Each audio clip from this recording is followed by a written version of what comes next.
In this tutorial we will review the new VDA 6.3, 4th revision, that was published in January 2023, replacing the 2016 version.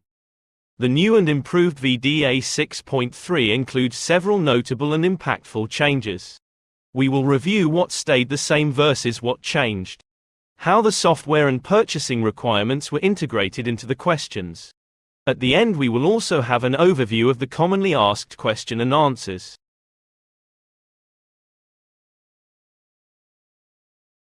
Let's take a look at what has remained unchanged from the VDA 6.3 2016 version.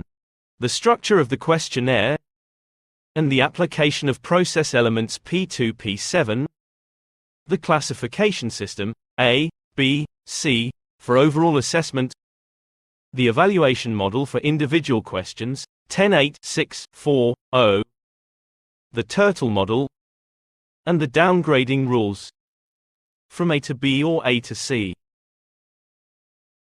In the upcoming sections, we will explore the minor and significant changes in the new edition VDA 6.3, 2023. Firstly, you will notice that the new VDA 6.3 book is only half the size when held in your hands. The 2016 version contained 205 pages, whereas the updated version now only consists of 104 pages. The new version has 59 questions, compared to the previous version's 58. Additionally, the questions with asterisks have been partially redefined. The P1 potential analysis questions have also been reduced from 36 to 35.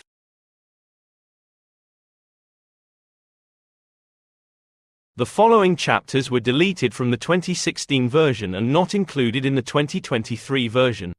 Chapter 4, Audit Process, has been removed as its content is covered in ISO 19011. Chapter 8, which contains questions applicable to automotive industry services, had been removed. The audit of the logistics service is now regulated in a new VDA volume in 6.8.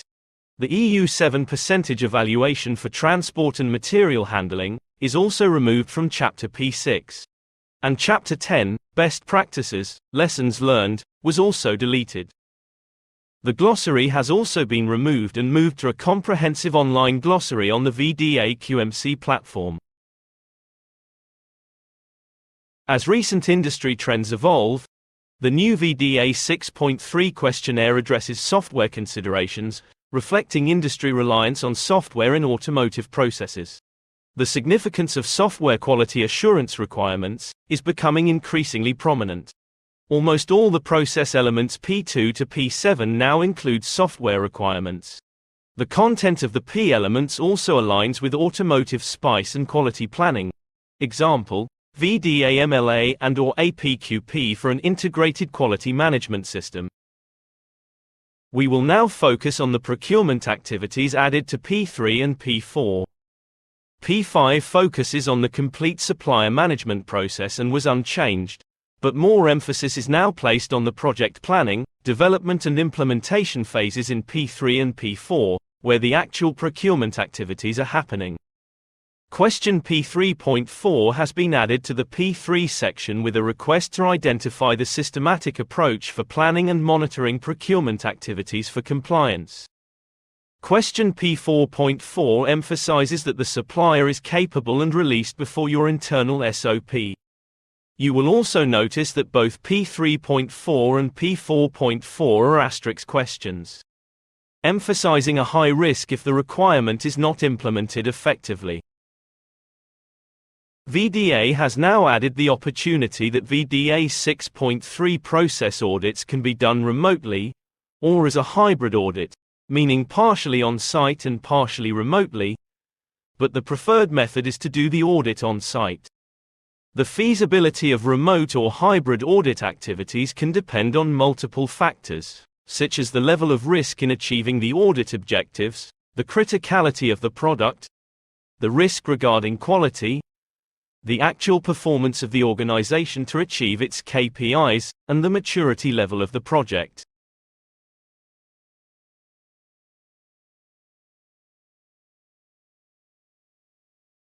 The auditing organization is ultimately responsible for the content of an audit, and the selection of the audit method unless the customer specifies otherwise. Therefore, it is recommended that a company-specific strategy for internal and external audits be defined. Table 4-3 in the new VDA 6.3 manual gives an overview of the audit questions and their suitability for remote audits. The auditing organization must be able to justify in a documented systematic way why it planned a remote or a hybrid audit, taking in consideration the evaluated risks, especially for the questions where the X is between the brackets. Generally speaking, the rule should be to conduct the audits on site. The asterisk question have also been partially reassigned.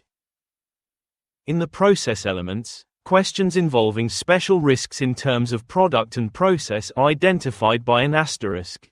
The evaluation is carried out similarly to the other questions. This means, asterisk questions are not evaluated more severely than other questions. The following, asterisk, questions were reassigned or deleted. P2.2 asterisk added, P2.5 asterisk deleted, P3.4 asterisk added, P4.8 asterisk deleted, P6.1.1 asterisk added, P6.3.1 asterisk deleted.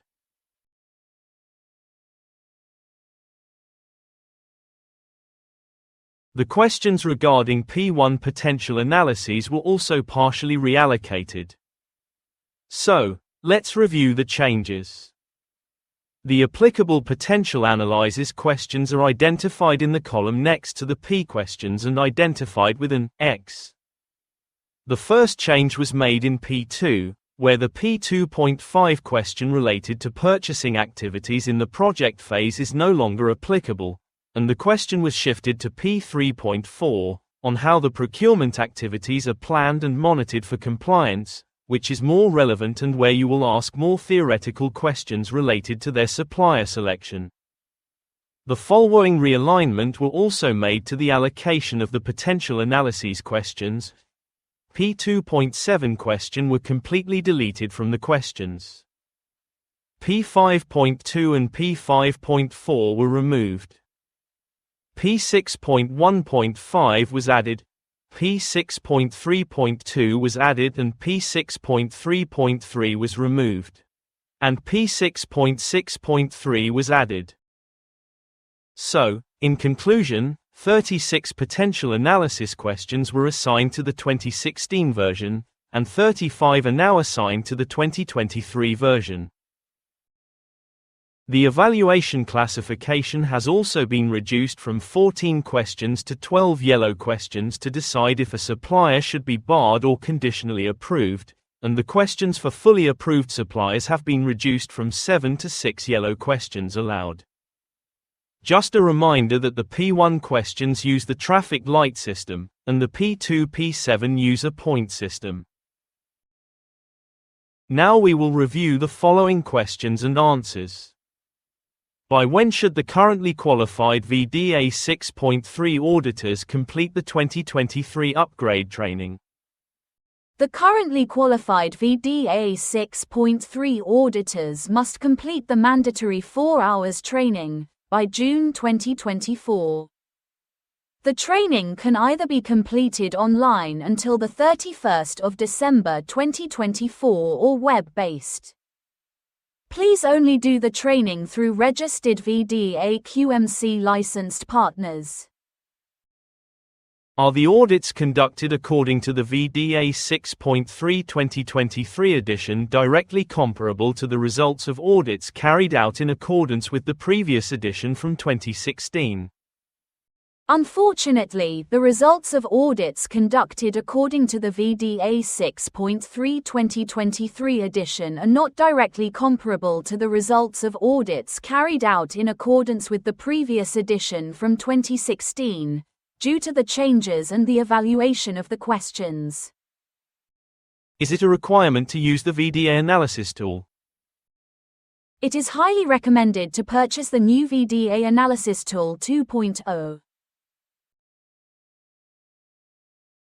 You can find many more questions and answers related to the VDA 6.3 2023 upgrade training on the VDA QMC website at www.vdaqmc.com. Thank you for watching this short video of the new VDA 6.3 4th edition 2023. You are also welcome to subscribe to our YouTube channel and like this video. Your success is our priority.